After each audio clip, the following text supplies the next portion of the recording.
Olá, amadinhos! Estão gostando da série? Espero que sim. Vamos lá, mais um vídeo de análise crítica. Agora vamos falar sobre Tessalonicenses. Na verdade, as duas, né? Primeira e segunda Tessalonicenses.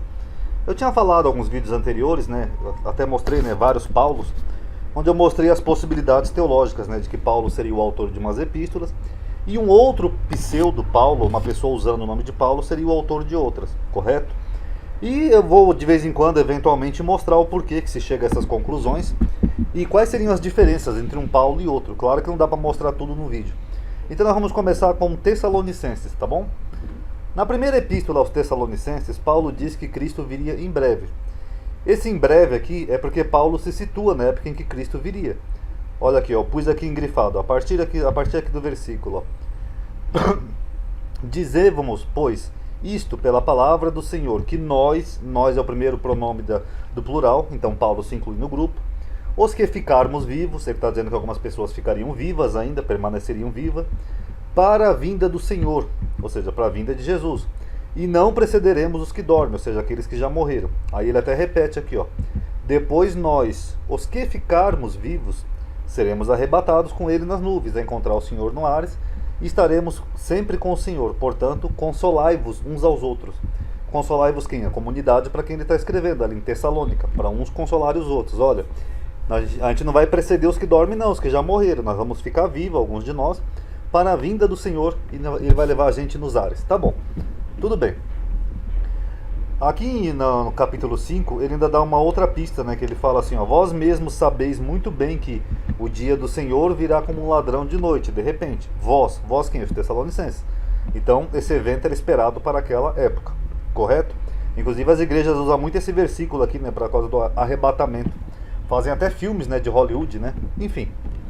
Só que na segunda epístola aos Tessalonicenses, deixa eu só corrigir uma letrinha aqui, que meu teclado anda ruim. Paulo, ou pseudo Paulo, eu vou chamar assim, porque eu estou trabalhando com a hipótese de serem dois autores diferentes, ele parece discordar do que ele havia dito aqui na primeira Tessalonicenses. Olha o que ele diz aqui, ó. Ora, irmãos, rogamo-vos pela vinda de nosso Senhor Jesus Cristo e pela nossa reunião com ele. O que Paulo está dizendo aqui? O mesmo que ele está dizendo aqui, ó. Da vinda do Senhor, aqui, ó, a vinda do Senhor Jesus e a reunião com ele, ó, que ele fala que eles estariam sempre juntos com o Senhor nos ares. Então ele está falando do mesmo tema, no contexto. Pela vinda do nosso Senhor e nossa reunião com ele. Que não vos movais facilmente do vosso entendimento. Esse vos aqui é para a mesma comunidade, Tessalônica. Nem vos perturbeis, quer por espírito, quer por palavra, ou quer por epístola, como de nós, como se fosse nossa. Então, para eles não se moverem facilmente por alguma epístola, como se fosse enviada pelos apóstolos. Como se o dia de Cristo já estivesse perto. O que ele está dizendo? Que o dia do Senhor não está perto, está longe. Ó, ninguém de maneira alguma vos engane, porque não será assim, sem que antes venha a apostasia, se manifeste o homem do pecado, etc. e tal. Vocês notaram a diferença? Aqui ele já está preparando uma comunidade, porque o dia do Senhor vai chegar logo, e eles vão se reunir com o Senhor, a vinda do Senhor. Já aqui ele fala, olha pessoal, não é isso não. O dia do Senhor não está perto não. Não se deixe mover por epístolas como se fosse nossa. Porque não é. São falsas epístolas. Deu para captar aí? Porque se alguém estiver escrevendo ó, como se o dia do Senhor já estivesse perto, não se engane. Vocês perceberam? O autor dessa segunda epístola, ele parece insinuar que a primeira epístola é falsa. Que haviam falsificadores se passando por apóstolos, o que era bem comum na época. Você pode ver aqui em Apocalipse, ó. Conheça as tuas obras, o teu trabalho e a tua paciência, e que não podes sofrer os maus, e puseste à prova os que se dizem ser apóstolos do Senhor, e não são apóstolos. Tu os achastes mentirosos. Então haviam falsos apóstolos no primeiro século, e é mais ou menos isso que o autor dessa segunda epístola está dizendo, como ele disse para a comunidade não ficar exaltada ou inquieta por alguma epístola como se fosse dos apóstolos. O autor dessa epístola parece discordar do autor da primeira epístola, que diz que antes da vinda do Senhor haveria um período de paz, enquanto que este autor diz que haveria um período de tribulação. Vamos comparar aqui, ó. Eu não estou usando tabelinha porque eu estou usando só o Word, tá pessoal? O Word online é muito ruim de usar. Então vamos lá, na primeira Tessalonicenses, o autor da primeira, ele fala que antes do dia do Senhor haveria paz e segurança. Aí de repente havia a destruição, que seria a vinda do Senhor. Esse é o entendimento do autor da primeira epístola.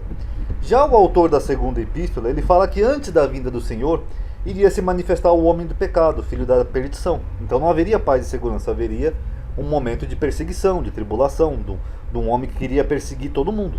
Então, eles não estão dizendo a mesma coisa, o autor da primeira e da segunda Tessalonicenses. Ainda que para os cristãos eles nunca dizem que tem contradição, né? Logo vem gente comentar aí que não tem contradição nenhuma. Enfim, muitos dos conteúdos da primeira carta repetem-se na segunda, como se fosse a intenção do autor reescrever a primeira carta à luz de uma interpretação posterior, que eles colocam elementos iguais nas duas cartas. A primeira carta aos Tessalonicenses não tem a assinatura de Paulo, mas tem o estilo e o calor pessoal e a intimidade com os leitores que se encontram no conjunto das cartas consideradas genuínas. Qual que é a assinatura de Paulo? A assinatura de Paulo é assim, ó. Ele sempre termina saudando de próprio punho, tá? Um problema que se coloca em 1 Tessalonicenses é sobre a autoria. Aqui eu esqueci de mencionar, inclusive, mas a assinatura de Paulo é que ele sempre termina suas cartas, pelo menos o Paulo legítimo, assinando: eu, Paulo, vos escrevo de próprio punho, não sei o quê, e isso não tem na 1 Tessalonicenses. Então o mais provável é que a 1 Tessalonicenses seja uma falsificação e o autor da segunda seja o verdadeiro Paulo, tá? E um outro problema que se coloca na 1 Tessalonicenses é sobre a sua autoria de 3 versículos claramente antissemitas. Então isso aqui é contestado também na teologia. Ó, 1 Tessalonicenses capítulo 2, do versículo 13 ao 18, começando aqui, ó, essa parte em vermelho aqui que eu grifei, ó, pois vós, irmãos, vos haveis feito os imitadores da igreja. Ela tem um antissemitismo que não era nem tão típico do outro Paulo, que seria o verdadeiro, e muitas vezes incoerente, que não faz sentido. Por exemplo, ele chega a dizer aqui, ó, que os judeus são contrários a todos os homens. É uma coisa até absurda. E aqui ele fala uma coisa estranha, ele fala que a ira caiu sobre eles. Que ira que ele está falando? A queda de Jerusalém. Só que a queda de Jerusalém foi no ano 70. E essa epístola, todo mundo acredita que ela foi escrita antes do ano 70. Então como que o autor está dizendo aqui que já caiu a ira sobre os judeus se ela foi escrita antes? Porque é uma falsificação, ela pode ter sido escrita depois, e depois disseram que ela foi escrita antes do ano 70.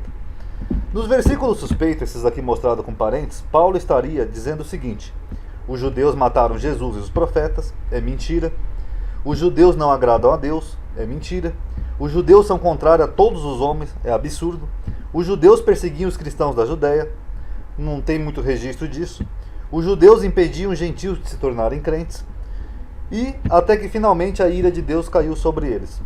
Tudo isso não é nada provável de ser dito por um judeu, pois Paulo seria judeu, segundo ele mesmo diz. Para além disso, a ira de Deus caiu sobre ele, só poderia ser entendida como a queda de Jerusalém, no ano 70, muito depois dessa carta ter sido escrita. E nessa altura, Paulo já teria morrido e ele não assistiu à ira de Deus. Se Paulo morreu antes do ano 70, como se acredita, sob Nero, Nero governou por volta do ano, deixa eu só colocar aqui, ó, 64, então Paulo não presenciou a queda de Jerusalém. Então se Paulo não presenciou a queda de Jerusalém, como é que o autor dessa epístola fala que foi a ira de Deus que caiu sobre os judeus? Então, não é porque não foi de Paulo. Presumindo que se trata de uma inserção posterior, vejamos como é que seria o texto sem essa inserção, sem esses versículos vermelhos aqui, ó, faria mais sentido. Ó, seria mais ou menos assim, ó, com a palavra de Deus, a qual também opera em vós que credes, nós também, irmãos, sendo privados de vós. Vocês notaram que dá até uma continuidade aqui o texto, ó, quando você tira os acréscimos? Deixa eu até grifar essa linha aqui para vocês verem aí no vídeo. Ó. Quando você tira aqueles acréscimos, dá a impressão que, ou supostamente acréscimo, dá a impressão que ele está falando da mesma coisa.